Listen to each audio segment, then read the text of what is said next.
Hey now, we are getting over, and I am the Silver King, Adam Silverstein, here to lead you through these hard times. That it, with episode 449 of your favorite professional wrestling podcast. That's right, Getting Over is back once again, and we are here to break down everything that happened this week across NXT and AEW, with both promotions coming out of special events over Memorial Day weekend.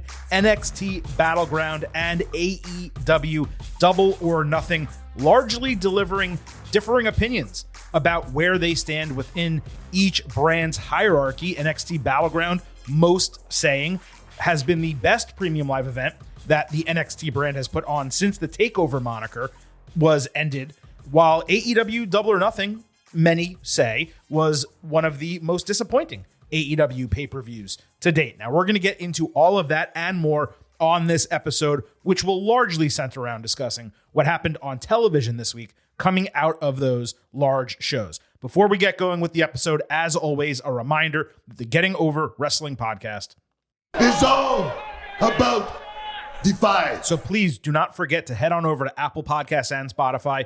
Leave those 5-star ratings on Apple. Take a little extra time. Leave a 5-star written review. If you do, we will read it live right here on the show. It's also important to remember, I happen to love the number 5, which means you can become an official Getting Overhead for only $5 a month by joining us over at buymeacoffee.com/gettingover. You get bonus audio, news posts, and much more. Again, buymeacoffee.com/gettingover. More than anything else, you're supporting the show, and Vintage Chris Vanini and yours truly would greatly appreciate that. Also, don't forget to follow us on Twitter at GettingOvercast for episode drops, news, analysis, highlights, all week long. You also get to vote in polls around premium live events and pay-per-views. Join us on Twitter Spaces, and our DMs are open, so you can tweet us, DM us questions, whether it's for the last word, whether it's just topics you want us to cover on our shows. Send in those DMs, send in those questions via Twitter, and we will get you on air.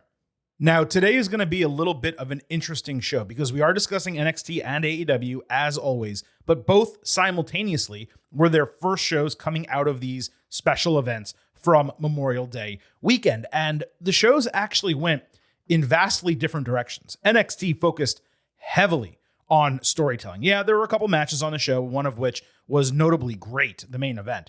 But they largely were setting up storylines for the future, introducing a couple new characters that are extremely newsworthy, and more than anything else, just progressing storylines to get to where they're going next. Whereas with AEW Dynamite, some of that certainly did happen on the show, but it was much more focused on high-octane, in-ring competition, almost as a week that's a bit of a break, let's say, from a storytelling standpoint. Again, there was still some storytelling on Dynamite, don't get me wrong, but the way the card was built was, hey, let's put on some high-quality matches that we can then lead into storytelling. And then the way they set up Rampage for this coming Friday was just, hey, let's just put 4 or 5 title matches on one show and give people good wrestling. And there's absolutely nothing wrong with that. They're just two completely different shows.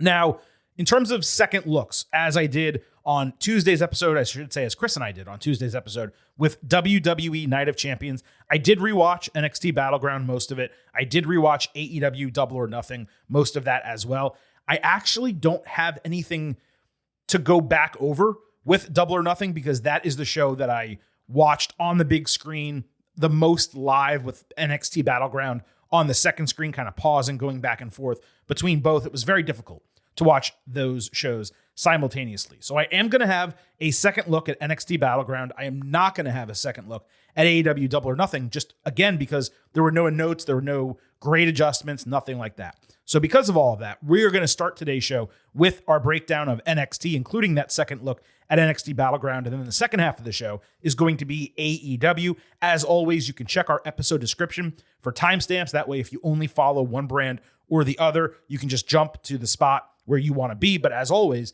I hope you listen to our complete breakdowns of NXT and AEW. And I hope some of you who only listen for the AEW part perhaps consider tuning into NXT again. It is not your black and gold NXT by any means. However, the in-ring product is getting better. The character work is getting better. And like I mentioned at the top of the show, NXT Battleground was the best premium live event that this brand has put on since the end of TakeOver culminating with the retirement, I guess you could say, of the black and gold branded NXT.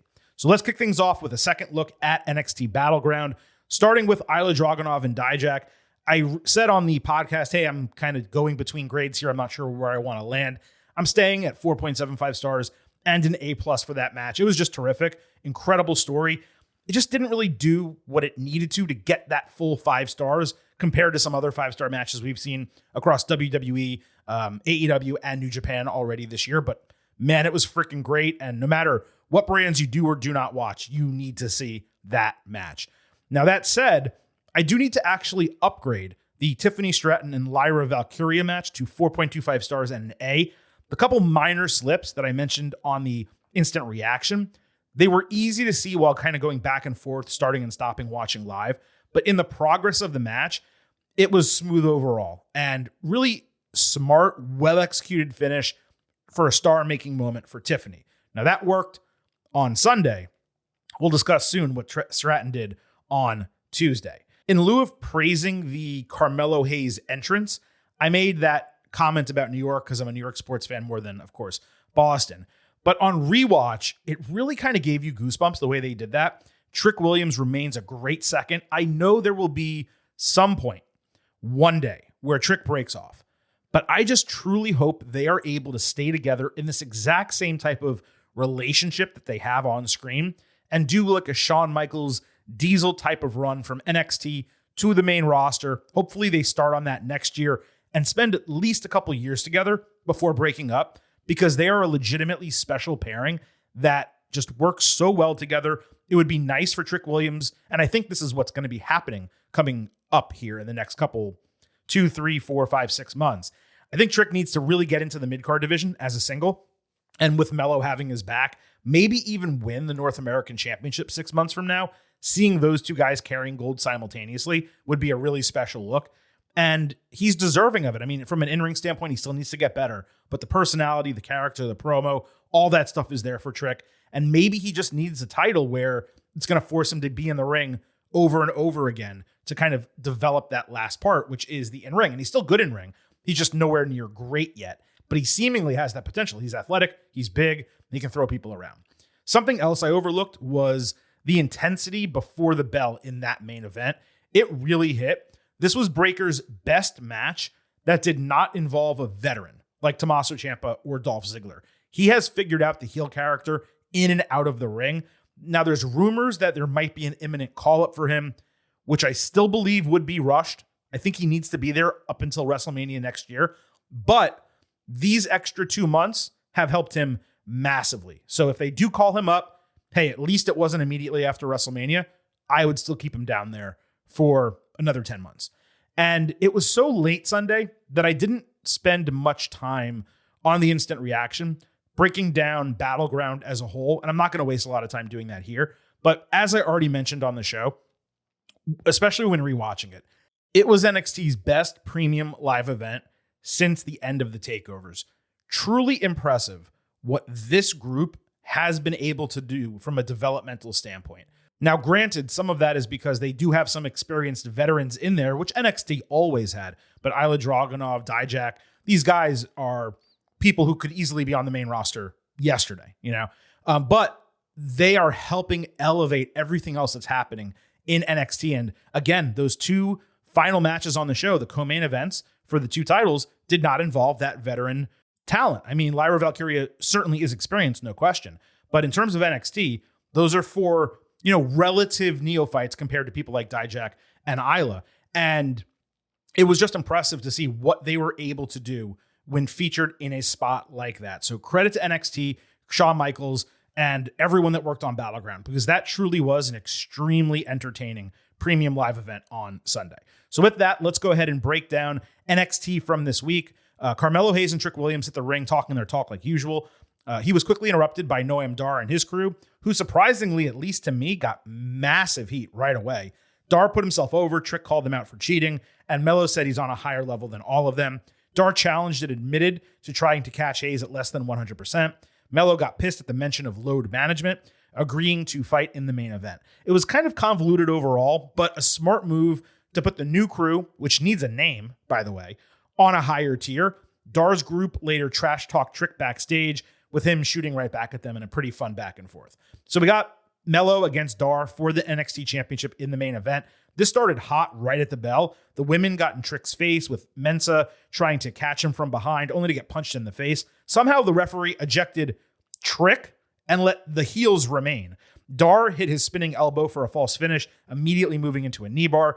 Dar then hit another elbow, with Hayes immediately coming back with a lifted cutter. The women distracted the referee, with Mensah pulling the top rope to knock Melo down. That led Dragon Lee and Nathan Frazier out to take care of Mensah. Melo caught them and Dar with a splash outside, following with nothing but net to retain the title. And then, as Melo was celebrating, walking backwards up the ramp, and whenever someone does that at the end of the show, you know he or she is about to get attacked. He was indeed suddenly attacked from Baron Corbin and completely laid out in the middle of the ring with End of Days. It may have been the best End of Days that Corbin's delivered since the one he did to Becky Lynch, which was, by the way, incredible in that mixed tag team match that they did.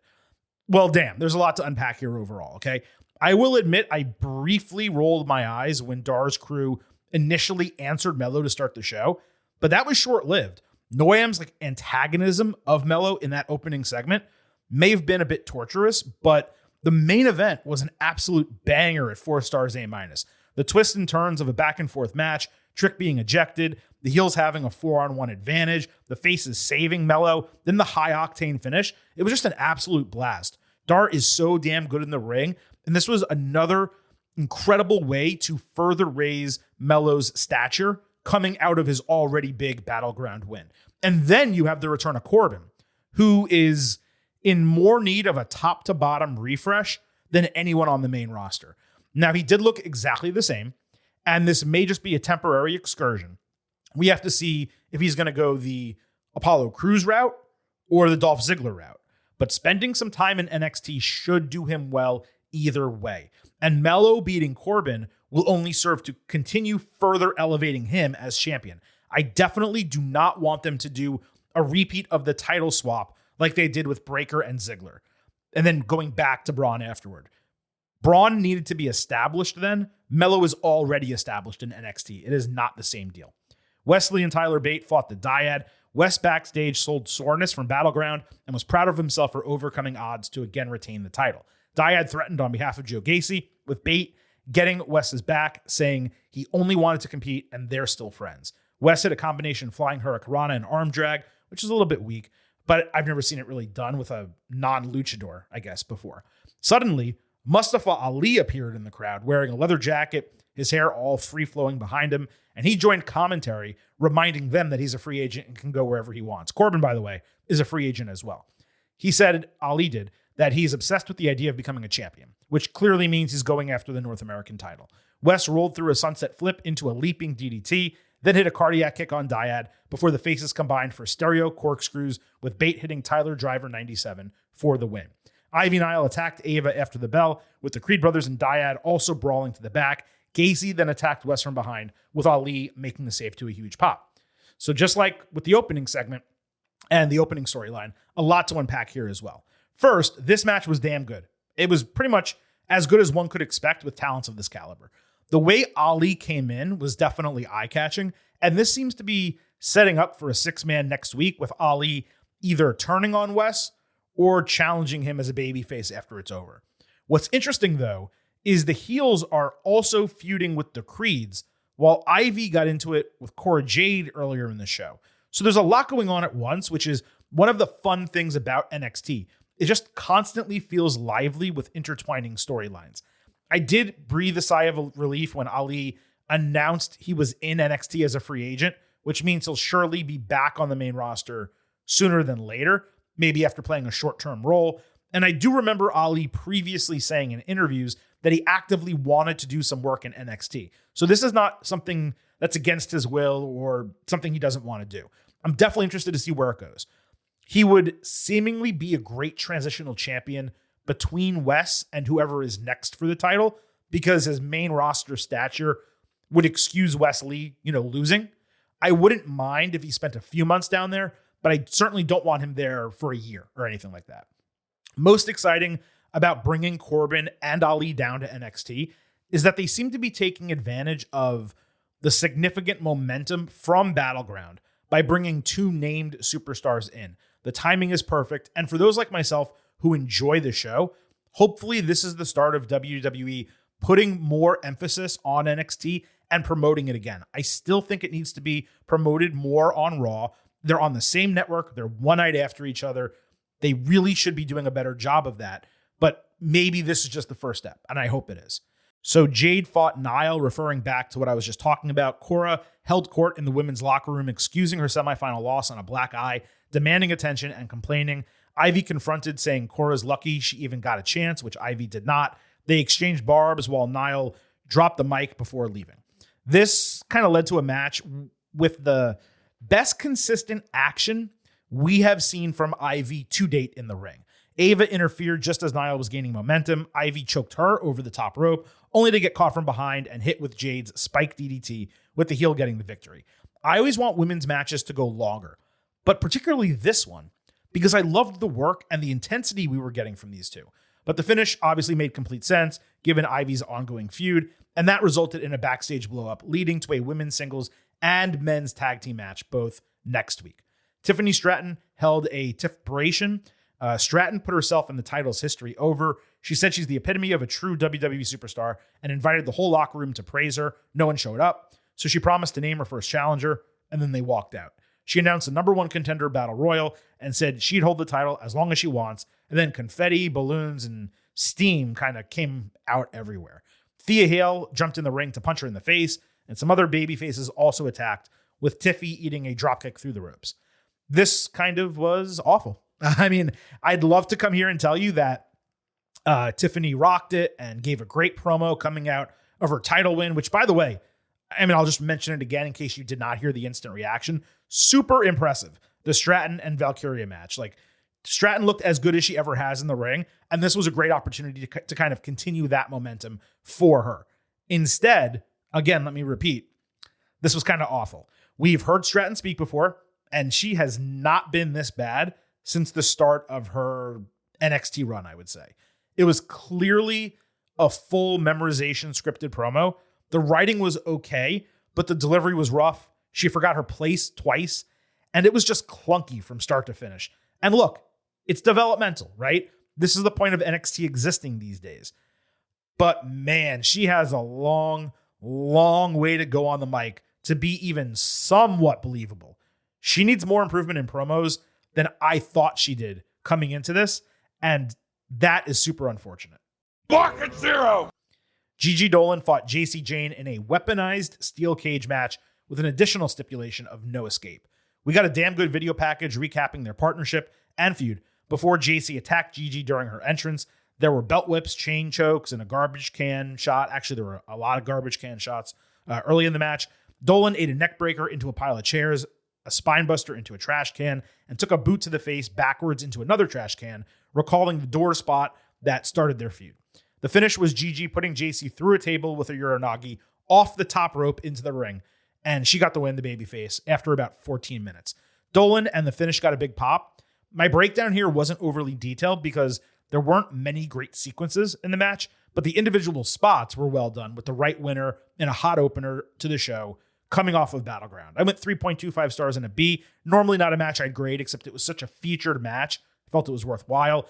This was an appropriate conclusion to the feud. It didn't necessarily live up to my expectations. Ultimately, it was a good decision to keep this off Battleground. It would have been the quote-unquote worst match on the card had it been on the show. Danny Palmer cut her first promo, demanding to find out the identity of the attacker who promised during Battleground to reveal herself on Tuesday. As Palmer was distracted watching a video of all the attacks on the Titantron, she got taken down from behind, eating a Falcon Arrow before Blair Davenport revealed herself from underneath the hoodie, as we all expected. It was more of a tepid response than I thought, but she's one of the most talented women in NXT, especially from a work rate standpoint. And getting her back, it's a great development for the division. She could be on the main roster by this time next year, without a question. Stacks fought Joe Coffey. We saw footage of Tony D'Angelo getting booked last week. Gallus backstage was proud of themselves for retaining the titles and made fun of him getting arrested. Stacks confronted them for being rats and stupidly attacked 1-on-3, getting his ass beat until referees separated them. It was just an incredibly dumb move, but we saw more personality from Gallus here than in their entire United States run to this point. The match was made after it was announced the other Gallus boys had been kicked out of the arena for the night. Stacks held his own for a while, but after a superplex, he got dodged into the steel steps, with Coffey hitting Glasgow send-off, a pounce in the corner, and all the best for the bells, a rebound discus lariat for the win. Impressive performance by Coffey. He looked good. I've always believed the finisher name needs to be cut in half. Just best for the bells. You just got to shorten it, man. It's way too long. We also saw improved selling from Stacks in the ring here, and they're continuing to build this D'Angelo family feud against Gallus. And I do believe once that title match happens, that is where they will change hands. Hank Walker and Tank Ledger agreed backstage that their connection grew stronger after fighting each other a couple weeks ago. They did the Step Brothers thing where they counted to 3 and kept saying the same favorite things. Malik Blade and Idris Enofe came up doubting them and failed at the same game, trying to do it themselves. It's pretty clear that Ledger is the total package already. Innate athleticism, talent, charisma. He speaks effortlessly and acted pretty damn well, as did Walker, who was actually no slouch himself. They are working well as a tag team. This was a fun segment with them juxtaposed against a more experienced but less cohesive team in Blade and Enofe, and I am kind of curious to see how this develops. Drew Gulak and Charlie Dempsey held a training session at Chase U with Duke Hudson, telling Thea Hale she doesn't have to do the class given how they insulted her at Battleground. She went wild wanting to prove herself, and the heels eventually decided to give her a chance. But we never got further resolution in terms of what happened here. There were two storylines, one on NXT, one on AEW, where it seemed they were both set up to give a second half later in the show, and neither of them ever got back to it. So I was super frustrated by that. Mr. Stone yelled at Von Wagner after last week's disqualification, with Wagner's defense being that Luca Crucifino deserved it. Stone said Wagner has anger management issues stemming from the past, and it's time for him to speak with a therapist. Von said he'd think about it. At least we got a little development here. Still, my interest remains almost entirely at the bottom of whatever scale you could create. Reggie confronted Axiom, who called him Reggie. So he said his people always call him Scripps, but he would explain that another time. Okay. Reggie thanked Axiom for removing his mask and helping him see the light, saying he's got his back against Dabba-Kato for that reason. Then he thanked him and walked away. Could they really not come up with an explanation knowing this was the angle they were doing? They're never going to explain it another time now. They say, hey, we'll tell you later. They never tell you later. Here's one I literally came up with Tuesday night, right after the segment while I was writing my notes.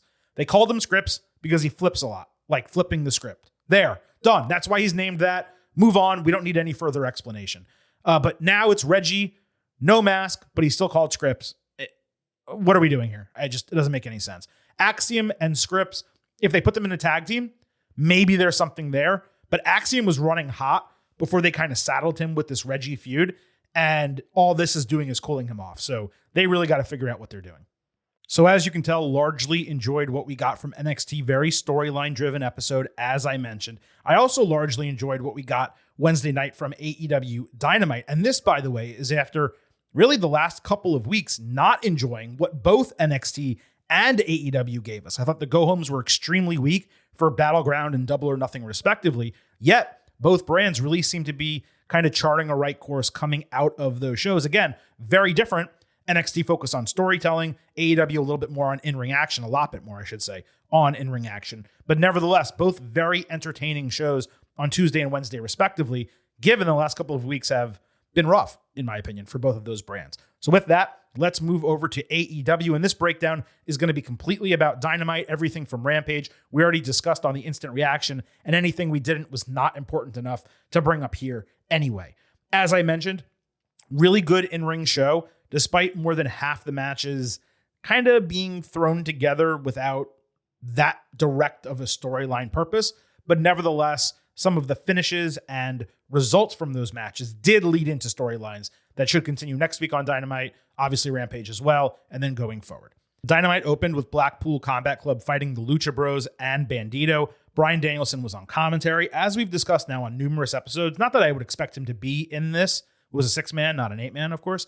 But Danielson just really seem to be keeping him away from in-ring action as much as they can. He did have one notable run between the ropes during the Double or Nothing match, the Anarchy in the Arena. But other than that, everyone else has been wrestling. He's been almost entirely in a managerial role for Blackpool Combat Club, which continues to make me question, like, what's his health status? Are they just trying to limit his reps? Like, what exactly is happening with him? There was a 60-second vertical suplex spot that Bandito did on Wheeler Yuta midway through the match. I've never seen that before to that length of time. It was super impressive. But at the same time, it still just resulted in a 2 count like any other regular vertical suplex. The Lucha Bros then did a double tope con hero with Bandito hitting a frog splash for another near fall. Eventually, BCC simultaneously took out everyone in and around ringside, with Yuta hitting the hammer elbows and winning via pinfall with a seatbelt on Bandito. Danielson expressed his pride in Yuta after the bell, and this was the second big moment in a handful of days for him because he is the one who pinned Kenny Omega at Double or Nothing. Exciting match for sure. I went 4 stars and an A-, and I like what they are doing featuring Yuta, given his profile is so much lower than the other 3 in Blackpool Combat Club. There's just not much more to this, unfortunately, because nothing else developed over the remainder of the show. Matt Jackson was with the Elite getting taped up backstage, saying BCC brings out the worst in them. Nick repeated that they are the heart, soul, and spirit of AEW and would not be kept down. Hangman Page said the numbers game is all BCC has going for them. Dark Order then interrupted, giving Hangman shit for being with the Elite in very passive-aggressive fashion. Hangman admitted that Omega left the country, but clarified he's not in Canada, with the clear insinuation being that he went to Japan. Now, this further solidified the fact that it's going to be Kota Ibushi linking up with the Elite sooner than later. After Double or Nothing, Omega, I think he made a comment to the crowd about bringing 2 friends from Japan, and the other would almost assuredly be Kazuchika Okada if they were going to add someone to this group. The question then would be, who links up with BCC as their 6th? That is, unless someone in the Elite is not clear to wrestle. If BCC needs to add a 6th, I could see it being Shooter because he would side with Mox, and that would also give them an NJPW talent on their side. It was a well-executed backstage segment, especially with Dark Order getting involved. I mentioned this in the NXT breakdown. There were 2 segments, one on NXT, one on AEW, where I thought, oh, they're going to come back to this later and give us more depth from a storytelling perspective. And they didn't. Like, it seemed like Hangman approaching Dark Order and having a conversation was something we would see later, and they just didn't show us that. So I'm sure they'll do it next week, I guess, I hope.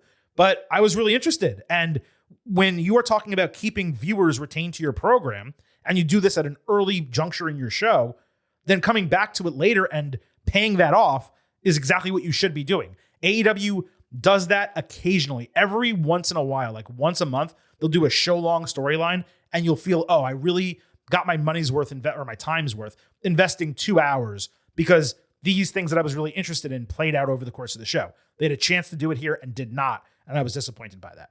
Don Callis was interviewed with Nosuke Takeshita after coming out to no music and consistent booing. As Callis said, he was responsible for Omega's success and Kenny chose the wrong friends. He said he lost a nephew but gained a son who is better than Omega and all of the other greats. Takeshita then said he will destroy the Elite and Omega. Callis said he was building a new family that would cut the Elite out of AEW. This was the most legitimate, not cheap heat that AEW has gotten for an act in a long ass time. Real good shit here. There's not much more to comment on because it was short and they didn't really say anything new, but the heat that they got was legitimate. It was real. And usually AEW is largely getting cheap heat or smart mark type of heat. Not here. This was real and it was awesome. I should have said it was real and it was spectacular for a Seinfeld reference. I messed up. Nevertheless, you got it on the back end. Tony Khan made his 6th, 18th, 42nd consecutive announcement, I've lost count, on Dynamite. He basically said 2 lines, the second being that CM Punk would return for the debut of AEW Collision at the United Center. To quote Chris Tucker, "We know this, man." You'd think there would have been a video package or anything else accompanying this. Nope, just a crowd shot with a mixed reaction and one guy trying to get a bunch of other people to cheer. Now, I've already said my piece on Punk and this decision, so I'm not going to bore you with it again. But this should have been announced last week, or it should have been a poorly hidden surprise like last time to build anticipation. Separating it for a mediocre pop just so you could do another announcement was incredibly eye-rolling.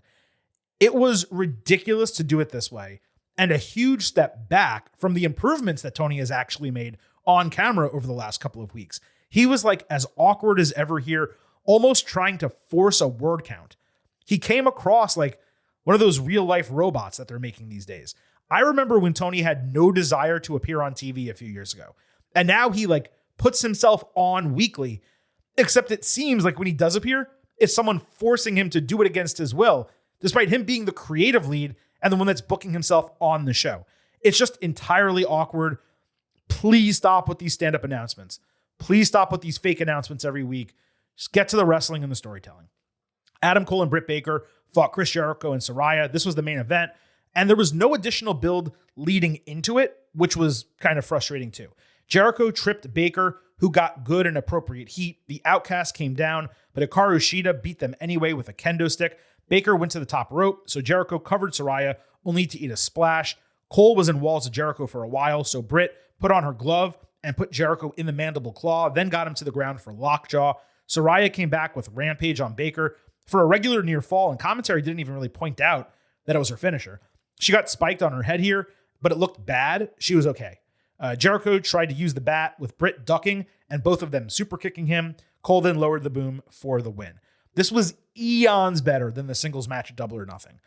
A lot of this excitement for it was like the man-on-woman parts, which is obviously totally fine in a mixed match, but was also against the rules as they were stated leading into it. It was to the point that they had tags where when a man or woman tags in, the other person is supposed to be an automatic replacement, but they weren't treated that way later in the match, where like Britt Baker actually had to tag out and get Cole in the ring so he could lower the boom and pin Jericho, when she didn't need to do that because it's a mixed tag team match. And if Jericho's legal, that means Cole's legal. I also questioned why the women got involved, the Outcast and Shida, but JAS and Roderick Strong were nowhere to be found. Regardless, it was a lot of fun and an appropriate main event. I hope this ends the Cole and Jericho portion of the angle and Cole can finally move on. Bullet Club got interviewed in the ring with Jay White focused on Ricky Starks losing the Battle Royal just like they did. They called out FTR for being dumb because Starks clearly doesn't have friends. The promo just meandered and went on until FTR entered. Bullet Club suggested they may want to join. Juice Robinson then blindsided Dax Harwood with a punch with a fist of quarters, and FTR got obliterated. Despite them saying his name like 5 minutes earlier, Starks conveniently ran out after it was all over. He called White a punk-ass bitch and challenged him for a rematch next week. Now, Dax's sell on the punch was freaking outstanding. He went down like a sack of potatoes, and I thought it was really cool just to do a loaded fist with a bunch of quarters. Unique. We never really see that. It was just great. Other than that, though, this was an extremely rough segment with White and Robinson really struggling to carry it, and the entire thing is just relatively meh until the fighting starts. But the brawl and Starks' quick promo at the end, both of those were solid. And my hope is coming out of this, whatever they do here, they start utilizing Jay White the way he should be utilized, because right now it is leaving a lot to be desired. Swerve Strickland fought Big Bill and Trent Beretta in a triple threat. Extremely uncommon for AEW to do a triple threat, let alone a random one on television. Swerve hit his strike kick on Bill during a cover, following Bill hitting a boss man slam. Beretta dodged the Swerve stomp, hitting a running knee and pile driver. Swerve hit Bill with the stomp on the apron, which looked really dangerous because he was sitting up. And then he beat Beretta with a crucifix pinning combination. I'd have liked this win to be a bit more definitive over Trent. But Swerve did take out both guys in succession on the way to the win, and commentary put him over for being smart. Since we basically never see him on Dynamite, it seemed clear to me that they were going to do what I speculated after Double or Nothing, which was push him as number one contender for the international title, and perhaps even the guy who takes it off Orange Cassidy. I was going to say that I would bet good money on that happening at this point, except 30 minutes later, the match was announced for next week's Dynamite. Now, they definitely could change the title next week, as commentary did get back to selling Orange Cassidy's hand injury more emphatically during a match he was in later in the show. But I'm less certain of the title change, given it's such a sudden announcement, and they didn't build it up. Hey, this is happening in 2 weeks. They do a lot of build next week. Then they have the match, and you say, oh, you know what? Maybe Swerve's going to win the title here. If it's not a title change, then no problem doing it next week. But if they are switching it, again, I would have spent more time on it. In terms of what happens to Keith Lee and that feud, who knows? Maybe he factors in if Swerve tries to cheat and he helps Orange win. I'm just happy to see Swerve actually getting featured instead of being in an endless go-nowhere feud on the B Show. Orange Cassidy and Darby Allin fought Gates of Agony. The heels just completely stopped tagging at one point. Orange countered into Stundog Millionaire before Darby hit Code Red and Coffin Drop for the win. Exciting action in a big versus small match. Darby does have an awesome cannonball tope suicida. It is crazy high impact. Probably my favorite move that he does. I just love when he does that. Swerve and Brian Cage stalked after the bell. That led Sting down with Tony Schiavone nearly giving himself an aneurysm. The heels chose not to attack despite having a 5-on-3 advantage. I presumed that we would get a 6-man or something here as part of the longer build to Orange and Swerve. But with that match next week, I don't even really know what they're doing here. Wardlow and Arn Anderson said there are no limits to how far they're willing to go with Wardlow challenging Luchasaurus next. I mean, we kind of already saw Wardlow against Luchasaurus at Double or Nothing, but it will surely make for good TV as long as they don't drag this out too much. Toni Storm backstage said she's feeling great winning the championship and luck had nothing to do with it. Then the Outcast talked about fans being lucky to watch her wrestle at upcoming house shows. Okay. It would have been nice to actually get some direction here given the circumstances of the title change, a promo, something that explains, talks about Hayter a little bit. Maybe we could have gotten an update on Hayter. We didn't get any of that. The TBS Championship was on the line. Chris Statlander defending against Nyla Rose. Stat cut an emotional taped promo about returning to AEW and winning the title. Taya Valkyrie watched from backstage. She's already had 2 title matches. What's she watching? I don't get that. Stat hit a great Blue Thunder Bomb on the larger Rose. After Nyla hit a bunch of cannonballs, Stat got her down in the corner with a brilliant 450 splash to retain the title. Extremely strong showcase for Stat. Totally refreshing to see the title defended by someone who can actually wrestle. This match was night and day from the shit we were getting with Jade Cargill. Also, they really need to put Nyla Rose on TV more frequently. It is odd how she's almost in this like Lance Archer role where they forget about her for extended periods of time. She comes in, has a good match, and then just disappears again. Nyla needs to be a factor for the women's division. And hey, maybe with Collision she will be. Let's hope. The Acclaimed and Daddy Ass were interviewed on stage with Billy Gunn apologizing for letting them down in the trios title match. Max Caster said they got screwed out of the tag team titles months ago, while Anthony Bowen said Billy deserves to hold gold again. So they were all still focused on winning the titles. Nothing really wrong with this in terms of the execution, but the concept of we will get another title match because we want one for a babyface group is not really that sound. They didn't actually make a case for why they deserve one. And this is another reason why the match with House of Black never should have been forced onto Double or Nothing in the first place. Because there's no way that House of Black should lose the titles to Acclaimed and Daddy Ass, which means instead of just having one loss and moving on, you're now going to have them lose twice. Hook, a guy who does not speak, was in the ring for an interview. He was obviously immediately interrupted, this time by El Faction Ingobernable. Jose talked shit. They went to attack. Jungle Boy eventually ran down to even the sides and cleared the heels out of the ring with chair shots. And then Hook suplexed Jose to end it with the guys fist pumping. This was fine. I guess Andrade, they're saving his return for Collision. Roosh wasn't there. What are we really doing? So, folks, that was it from AEW this week. As I mentioned, a wrestling-heavy edition of Dynamite in terms of what really hit. The Statlander and Nyla Rose match was solid. The mixed tag team main event, the triple threat, and the 6-man match with Blackpool Combat Club, Lucha Bros, and Bandito. Real good wrestling. Storytelling, we could have gotten a little bit more. I would have liked a little bit more coming out of a pay-per-view event. But there's plenty of time. We have Forbidden Door coming up, All In down the road. All Out seemingly right after that. Perhaps a number of television specials. We'll see what Tony Khan and AEW can do going forward. So, folks, that was the breakdown of NXT and AEW this week after a loaded week last week with podcast after podcast, live show after live show. The Silver King gets to rest his voice for the next few days, but we will be back on Tuesday with our next WWE episode. And then 1 week from now, same bat time, same bat channel, we will have your next AEW NXT show. On the way out, allow me to remind you that this podcast is all about Defy. So please leave those 5-star ratings and reviews for us on Apple Podcasts and Spotify. Also remember, I happen to love the number 5. Please support the show and become an official Getting Overhead for $5 a month over at buymeacoffee.com patreon.com/gettingover. You get bonus audio and news posts along with your support. We would greatly appreciate that. Also, don't forget to follow us on Twitter at gettingovercast for episode drops, news, analysis, highlights, and a lot more. You can DM us and tweet us questions for the show, and we will read them live on the air. But the best way to do it is by hitting us up on Twitter at gettingovercast. You can also email us at gettingoverpod@gmail.com. Thank you all for listening to this edition of the Getting Over Wrestling podcast. We will be back on Tuesday, but at this point, it is time for the Silver King to sign off and leave you with just 3 final words.